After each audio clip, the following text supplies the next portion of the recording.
Iniciar. Buenos días para todo noveno A.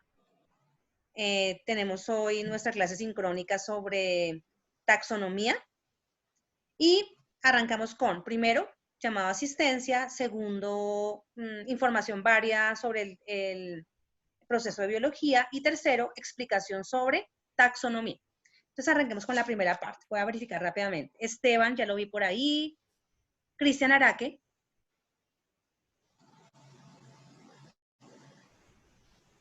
Cristian Araque. Tomás. Tomás Chapetón. Acá mis. Listo. Nicolás Cifuentes. Acá mis. Juan Camilo Delgado. Acá mis. Santiago Garzón. Acá mis. Catalina Herrera. Cata. Sara Nieto. Hola, Miss. Hola, Sarita, ¿cómo vamos? Bien, Miss, súper. Ay, gracias a Dios. Anita, Ana Sofía. Ana Sofía Niño. Natalia. Acá Miss. Nata, listo. Majo también. Sara Sofía Roballo. Acá Miss. Hola, Sarita. David Leonardo Rodríguez. Johan Rodríguez. Acá mis. Rayojitan. Salas también lo veo por ahí. Anita también por ahí, a Salgado. Sofía María Zamacá. Hola, Miss. Hola, Sofi. Juan Diego Torres y Diego Alejandro también. Los vi a los dos. Federico Vargas. Ah, ya. Acá por ahí ya me confirmó. Velázquez. Y Zamora. Presente mis. Listo. Velázquez y Nico Zamora. Hola mis. Hola, Nico. Listo. Bueno, confirmadísimos, me falta únicamente Cristian Araque. Me faltaría Sara Nieto. Ah, no, perdóname. ¿Quién me falta? ¿Niño? Ana Sofía. Y, sí, espera, porque acá puse chulito. Listo, los demás estamos presentes. Chicos, vamos a arrancar entonces. Segunda parte de la agenda, información relacionada con recuperaciones, notas y bonos. Entonces, primer aspecto, las personas que tengan pendientes logros de tercer periodo, recordemos que la recuperación es este 23 de abril, el jueves. Vamos a acceder a un enlace que yo les envío antes de la evaluación por ClassNet y van a acceder a la plataforma que ustedes vienen manejando por física o química, que es ClassKit. Ustedes pueden acceder ahí. ¿Cómo es la evaluación? Entonces, a las 8 de la mañana entran al logro 1 y a las 9 de la mañana los que dan el logro 2. Son más o menos 8, máximo 9 preguntas de opción múltiple y 2 o 3 preguntas de respuesta corta. Esa sería como la mecánica de la evaluación. Recordemos que ustedes tienen ya todos los recursos. En ClassNet les dejé la presentación que hicimos el día de la retroalimentación. También les dejé recursos como competencia solucionada, evaluación parcial con las preguntas que ustedes les sirve de modelo para estudiar, pruebas a ver. Véanlos porque es importante tener ese recurso. Es posible que las preguntas les ayuden a mirar, detectar qué parte están fallando, si es análisis de gráficas o si deben reforzar algo conceptualmente. Entra todo lo de evolución, desde teorías, entran hasta especiación, pasando por teorías de Lamarck, Darwin, también entraría el tema de mutación, selección natural, mecanismos evolutivos, especiación, tipos de especiación. Todo entraría y hay preguntas mezcladitas. Listo, preguntas de recuperaciones. Ninguna, listo. Otro aspecto tiene que ver con notas. Recordemos que esta semanita tenemos digitación de preliminares. Entonces, basado, sí, esa carita de majito toda aterrada. Hay preliminares, o sea, entendamos que ustedes tienen noticas, algunas, la mayoría son altas, Yo teniendo en cuenta bonos y teniendo en cuenta el 50% del logro 1 que ya revisé, basado en esas 2 notas y en los bonos, podría pasarle preliminar a algunas personas. Si coinciden en la dirección de grupo con 3 o más preliminares, se comunican con sus papás. Es lo mismo, pero sino que es virtual. Obviamente aplican notas únicamente de cuarto periodo. Adicionalmente, ustedes saben que ustedes y sus papás esta semana pueden acceder por Classnet a informe académico, mirar dentro de cada logro, en el detalle del logro, las notas que ustedes ya tienen digitadas en el sistema. Eso para cualquier materia. Por favor, les pido que no miren el desempeño del logro, porque en ese momento todo el mundo tiene un desempeño bajo, porque solamente se ha recolectado 50% de un logro. Lo que deben entrar a mirar es el detalle de qué notas se han digitado de cada una de las actividades, para que ustedes sepan y confirmen que sus notas estén correctas. Por favor, hagan esa tarea. Yo sigo como nutriendo esa plataforma, porque pues las notas uno todos los días está sacando. Lo que no van a ver ahí son los bonos. Recordemos que los bonos yo los sumo al final, según la nota que ustedes tengan baja y en qué logro lo necesitan más. Esperemos que venga la evaluación parcial, que vengan competencias, y así esperamos. ¿Qué va a pasar para que ustedes sepan los bonos? Finalizando la semana, les voy a compartir un enlace a un Drive, y ustedes van a encontrar un Excel en el que encuentran qué bonos hemos sacado y cuáles bonos han sido evaluados y cuántos puntos total tienen. Por favor, para que lo revisen y la otra semana ya me pregunten cualquier cosa. Listo, preguntas de ahí. Creo que Torres iba a decir algo. Como Leonardo está ahí esperando a que lo aceptes. Ay, los dos, sí. Catalina y Leonardo. Listo, ya los admití. Y una preguntita. Señores. ¿Dónde es que están las notas? En lo de informe. Bueno, entran a Classnet en un enlace que se llama Informe Académico. Ahí entran a la materia, a cada materia. Por ejemplo, biología. Biología tiene 2 logros. Entran al logro 1. Con toda la seguridad, cuando vean logro 1, va a decir desempeño bajo. Y va a aparecer 30, 40, no sé. Dependiendo de las notas. Ahí no, eso no va a ser un referente que les sirva. Tienen que entrar a un linkcito al ladito del logro, se llama detallar. Cuando entra a detallar, aparecerá prueba saber, sacaste tanto. Taller introductorio, sacaste tanto. Notas que faltan, evaluación parcial y competencias. Y así por cada logro. Y en todas las materias hagan eso, por favor, para que lo aprovechemos. Esta estrategia no va a estar abierta todo, solamente va a estar abierta aquí al sábado. Y luego se vuelve a abrir por allá en mayo únicamente. ¿Listo? Bueno, ya llegó Cata y llegó Leonardo. ¿Ya están por ahí Catalina y Leonardo? Sí, Miss. Bueno, listo. No salga de su hijo. Listo, ya. Sigamos entonces aquí. Tercer momento de la clase. Listo, ya Leonardo me confirmó su asistencia. Me van a ayudar con lo siguiente. Voy a comenzar a explicar la clase que tiene que ver con taxonomía. Si alguna persona le pido alguna pregunta concreta, desbloquea el sonido. En este momento vamos a hacer 2 ejercicios. Bloqueamos sonidos y bloqueamos el video para que nos fluya un poquitico más el el internet. Les voy a compartir una presentación, más bien un enlace que contiene un recurso interactivo sobre la historia de la taxonomía. Entonces, Sofía, bloqueamos la cámara, Juan Felipe también, y Majo. Listo, entonces atentos.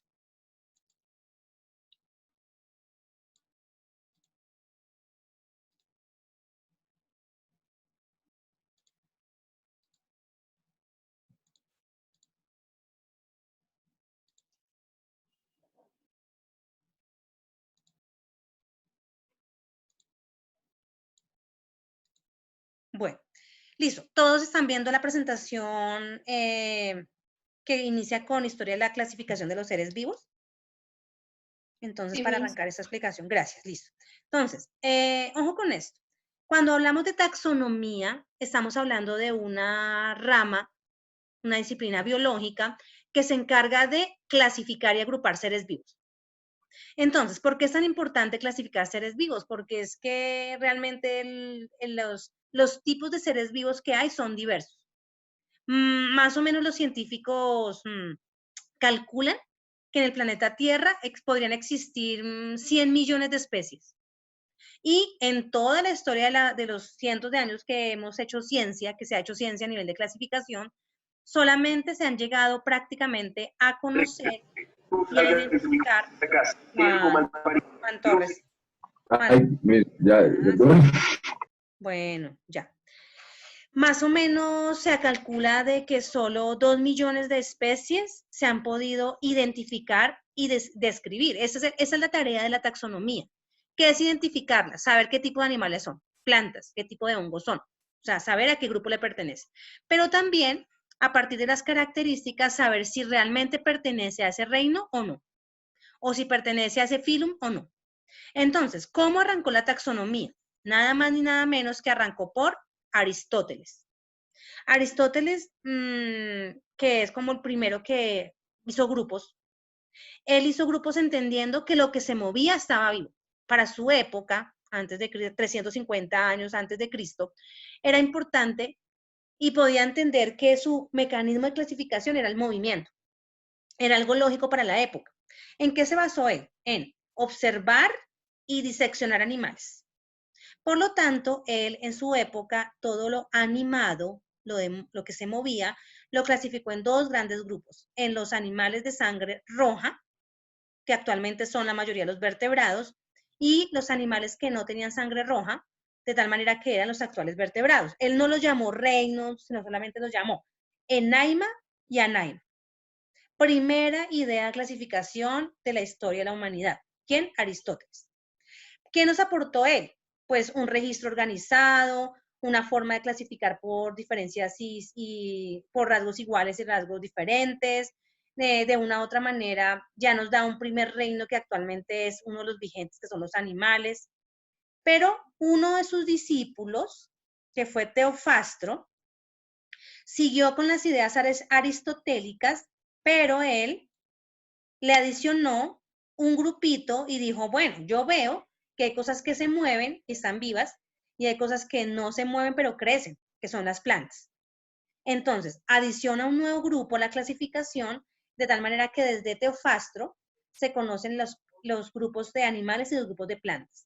¿Cómo clasificó a las plantas? O sea, siguió con los animales, siguió como aceptando la idea aristotélica de animales de sangre roja y de sangre de otro color, por ejemplo, algunos insectos tienen sangre azul o sangre verde, algunas arañas. Ya a nivel de plantas sí hizo un aporte más específico, las clasificó por tamaños. Los grandes, los medianos y los pequeños. De una u otra manera, sigue con la tendencia aristotélica, observar y diseccionar. Aquí pues debo como adicionar que aparte de animales también hizo disecciones o detalle de plantas. Preguntas de estas dos primeras ideas de clasificación. ¿No? ¿Pregunta? Bueno. Tercer avance en la clasificación. Fue un aporte importante que hicieron los antecesores de los aztecas, los mexicas. Esos mexicas ayudaron a darle nombre a las cosas, a los seres vivos en este caso. Y los nombres procedían de su lenguaje autóctono, que era el lenguaje náhuatl. Entonces, actualmente todavía hay especies mexicanas que tienen raíces del náhuatl. Por ejemplo, llamar el ajolote es una especie animal muy parecida, como una especie entre batracio y reptil. Tiene características de los dos. Y a ellos le llamaron en Axolt, que es monstruo de agua, significa monstruo de agua en el lenguaje náhuatl. Ellos aportaron algunos nombres, no todos. Ellos observaban las especies de su lugar en México, hacían disecciones y le daban nombres a los seres vivos. Aporte de los mexicas. Súper importante no lo vayan a olvidar, por favor, el aporte de Linneo o Linné. Linneo lo conocemos como el padre de la taxonomía. ¿Por qué?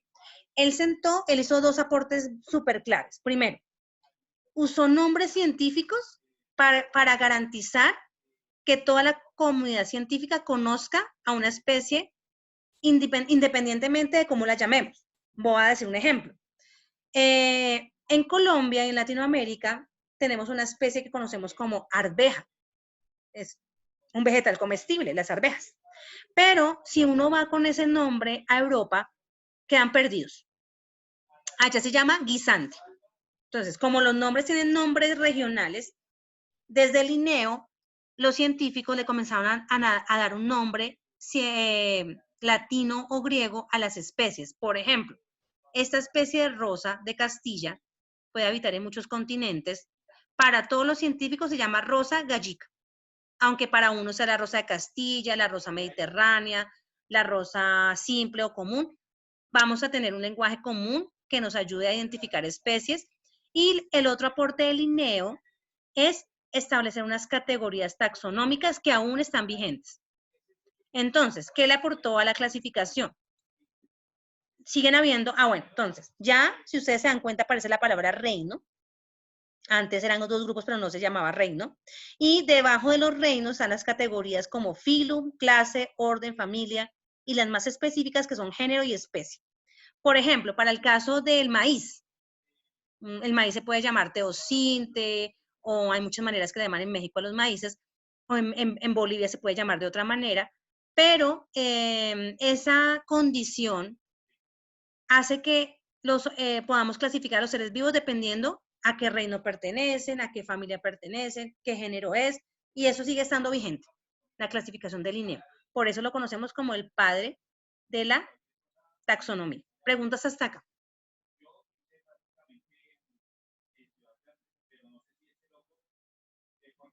¿Alguna pregunta? No. Bueno, miremos aquí en el chat. Bueno, Leo me dice que se le ha caído la señal. Yo estoy grabando la clase. Si tú quieres después o tienes problemas otra vez con internet, puedes ver la clase completa que yo grabaría y pondría en Classnet con el enlace. Listo. Sigamos entonces después del Linneo. Mire que pasan desde más o menos 1770 y llega y pasa el tiempo más o menos en 1866. Ernst Haeckel incluye, un reino aparte del animal y las plantas. Pero ¿por qué logra hacerlo? Siempre voy a estar relacionando cómo es que el avance científico está relacionado al avance tecnológico. Por esa misma época, ellos tuvieron acceso al microscopio. Desde Galileo, que fue el primero en fabricar un microscopio sencillísimo, luego Hooke lo popularizó, lo arregló mejor, hizo uno mucho más detallado. Se pudieron ver células, algo que hasta el momento era invisible para el ojo humano. Por eso es que antes de 1866, ¿cierto? Solamente eran animales o plantas, lo que se mueve, lo que no. Aquí aparece un nuevo reino, el protista, y ese reino protista incluye todo lo que ellos vieron en esa época como unicelulares, todo lo que vieron en el microscopio. Entonces, aquí quedaron los reinos de los organismos macroscópicos, los que se ven a simple vista, los que se mueven, los que no, y aquí quedan los que ven al microscopio. Obviamente, esta clasificación actualmente sigue habiendo el reino protista, pero el reino protista actualmente tiene otros criterios de clasificar, que ya no son solamente ser unicelulares, porque recordemos que aparecen más adelante otros dos reinos. Preguntas de Ernst Haeckel.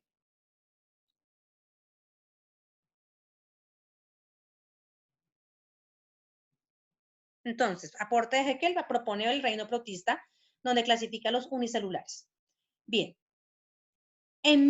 Casi pasan 100 años, y viene Copland, y Copland tiene una ayuda grandísima, que es que en esa época ya están funcionando una gran revolución a nivel de ciencia, que es el microscopio electrónico. Si yo comparo la resolución en aumento de un microscopio de luz y uno electrónico, nada más ni nada menos que el electrónico me permite ver dentro de una célula, dentro. Y ustedes saben que al ver dentro de una célula podemos ver organelos y sobre todo podemos identificar si las células tienen o no núcleo. ¿Alguien me puede ayudar a clasificar las células que no tienen núcleo? ¿Cómo se les llama? ¿Núcleo verdadero? Procariotas. Muy bien. Las procariotas, acá está, procariota. Y las que tienen un núcleo verdadero con su ADN organizadito, eucariota. Muy bien. Entonces, gracias a ese avance que ayudó específicamente este microscopio electrónico, lo que hace Copland es adicionar el reino Monera que ahorita conocemos aquí, las bacterias. De tal manera que, miren, ya tenemos 4 reinos. Sigue estando el animal, sigue estando las plantas, pero los unicelulares se dividen en los Monera, ¿cierto? Y los protistas se dividen ya como organismos, no necesariamente todos, dentro de ellos unicelulares. Acá tenemos, ¿cuáles serían los protistas? De estos 4 reinos, ¿cuál sería el reino protista? Perdón, protista no, sino procariota, perdón, procariota.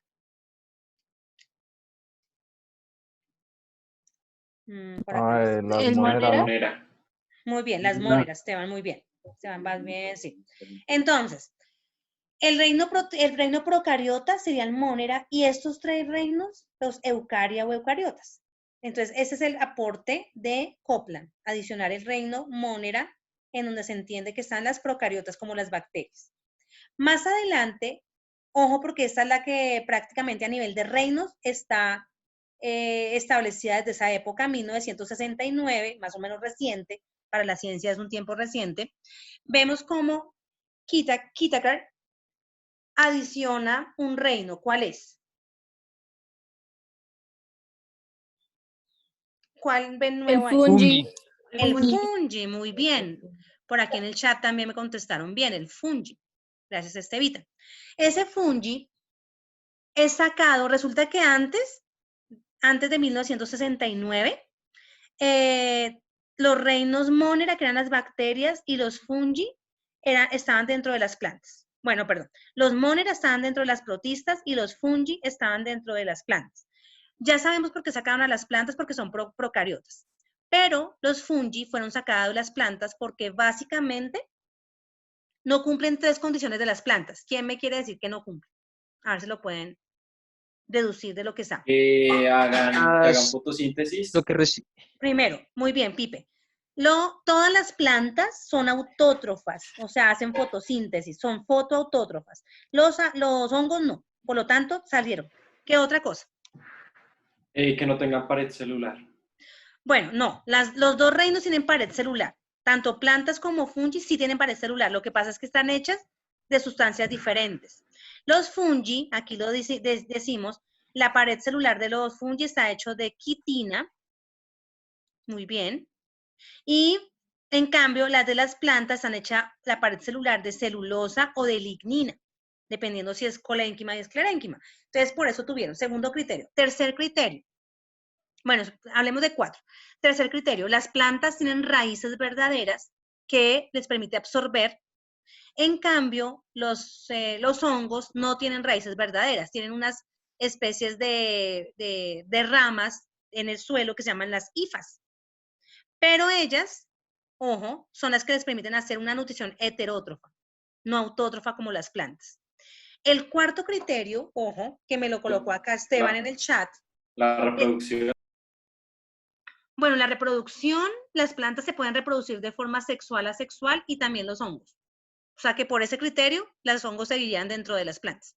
No es como una manera de sacarlos de allí. Pero si hay un criterio que los sacó definitivamente es el tipo de nutrición.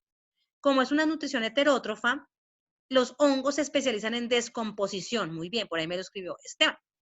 En cambio, las plantas son autótrofas y se enfatizan en fotosíntesis. Hasta aquí, ¿qué preguntas hay?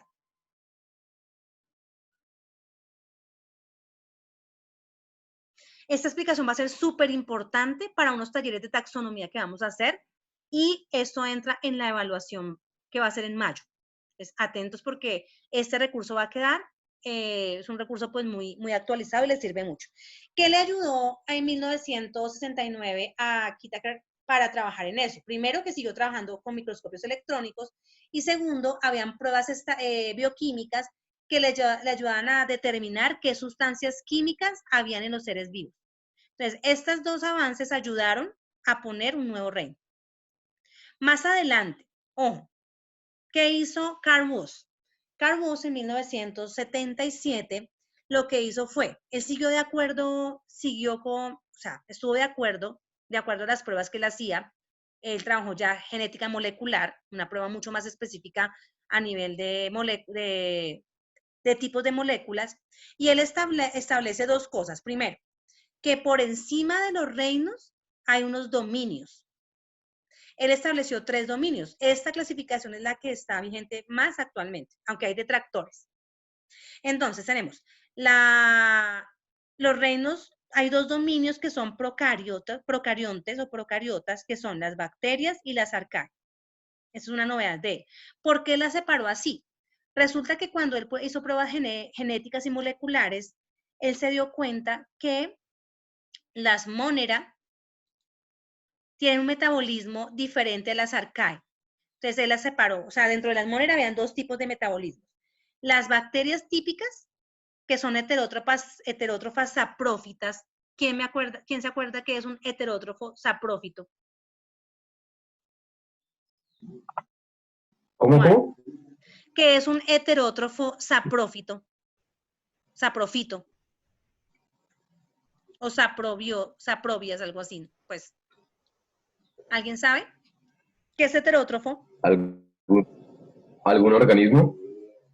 No. Heterótrofos saprófitos son un tipo de nutrición. Heterótrofo se come de otros.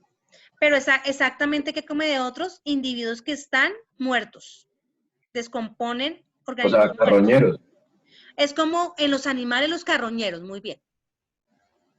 En cambio, las arcaes son autótrofas quimiosintetizadoras. O sea, que hace su propia comida. Hace su propia comida, pero la propia comida no es a partir de la luz, sino a partir de sustancias químicas. Un ejemplo clásico de arcaes es, por ejemplo, algunos procariotas que viven en la lava de los volcanes y en lugar de metabolizarse y comerse un ser vivo y descomponerlo, lo que hace es usar el azufre que hay en la lava. O sea, que sustancias químicas sintetizan la energía. ¿Listo? Esta clasificación, entonces, de acuerdo a las categorías taxonómicas, ¿quién me dice el orden de las taxonómicas en 1977? ¿Qué es primero? Dominio, Dominio, reino, luego reino, luego familia, filum, filum, orden, orden, clase. clase, familia, género y especie. ¿Ok? Sí. Así quedaron en 1977. Arriba se le puso dominio. ¿Cuántos dominios? 3. Pregunto, dentro del dominio Eucaria, ¿quién va a estar? ¿Qué reinos están? Los animales, todos los que tienen las células Están eucariotas. los animales. ¿Quién más? Bacterias. Espérame que acá esté esa pregunta. No, las bacterias están en el dominio Eucaria. Las No. plantas. Las plantas, muy bien. Son 2, me faltan 2 reinos. Hongos, los fungos. Los hongos, los fungi y las protistas. O sea que aquí tenemos dentro del dominio 4 reinos, que son todos eucariotas. Bueno, ahora, aquí voy a retroalimentar una pregunta que tengo aquí. Dice Esteban, ¿pueden haberse otros planetas en donde hay? Sí, es posible que las formas clásicas de vida en otros planetas puedan adaptarse a nuevas formas de nutrición. Porque en otros planetas pueda que no haya luz, pero allá hay sustancias químicas ricas en enlaces. Y si hay enlaces, hay energía. Listo. Bueno, avancemos un poquitito. Estos que yo les voy a mostrar, el de 1990, son como una especie de alternativas de clasificación, pero no se encuentran totalmente aceptadas. Es como que después de 1977 se ha ido como intentando reestructurar la taxonomía, pero todas son ideas generales. Entonces, esta, pues algunos dicen que los dominios se hacen como subdominios, pero no la vamos a trabajar como en detalle. Y finalmente, esa tampoco, ninguna de esas 3. Hagamos énfasis en esta, que es la última, que es la del 2000. Si ustedes se dan cuenta, ¿qué le adiciona? ¿Qué propone? Espérame. En el 2000, Chris Hurst, ¿qué propone a nivel de dominios?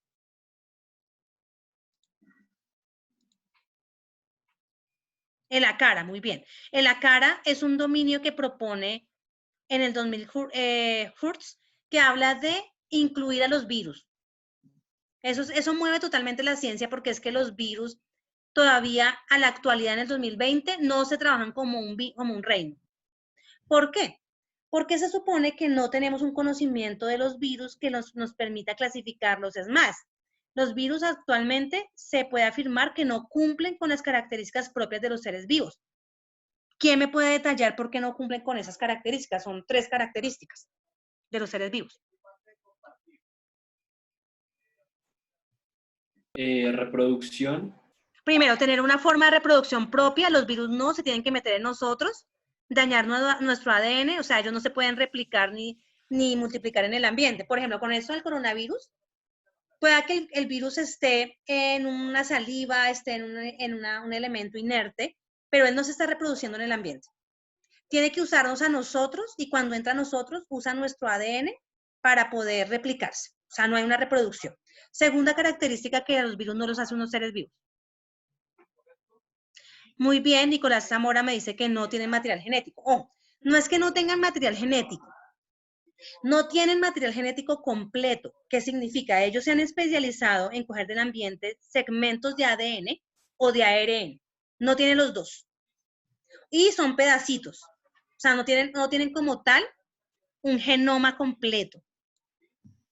De pronto en los próximos 30 o 40 años, esta clasificación de Hurst sea aceptada cuando tengamos técnicas moleculares más específicas que todavía faltan. Pero por ahora es que por eso tenemos tanto problema actual con los virus, con el VIH y ahorita con el COVID, porque la forma de manipular a los seres vivos es encontrándole su genoma. A partir de genoma se pueden hacer vacunas.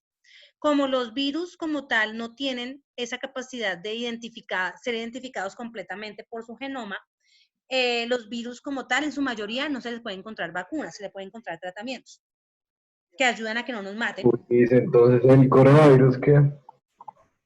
Señor. Entonces el coronavirus que... Pues se supone que con el coronavirus estamos esperando que algún país superdesarrollado investigue una manera de bloquear el virus antes de que entre o de que cuando entre no nos dañe y nos mate. Lo que pasó con el VIH, por ejemplo. El VIH no tiene cura, pero se muere mucho menos gente. Por eso, en los años que ha pasado, ya no nos asusta tanto el VIH, porque primero por su forma de contagio, que es mucho más fácil de controlar. De una u otra manera, tiene solamente contagio sexual o contagio placenta. De una u otra manera, el contagio no es tan exponencial como lo está haciendo el COVID.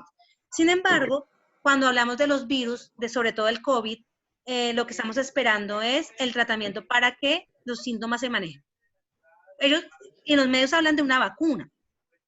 Pues vacuna como tal, no todos los virus, o dependiendo. Cuando entendamos cómo es el virus, porque hay virus que tienen vacunas, por ejemplo la varicela. ¿Por qué creen que la varicela sí tiene vacuna y es un virus? Por 2 cosas, díganme por qué.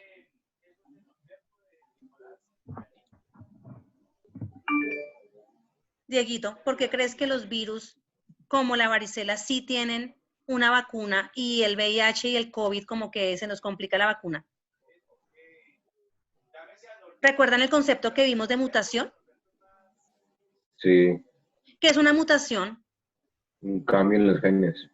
Es un cambio en la secuencia de los genes, muy bien, en la secuencia interna. Entonces, ¿qué pasa con un virus como el VIH o como la malaria o como el COVID?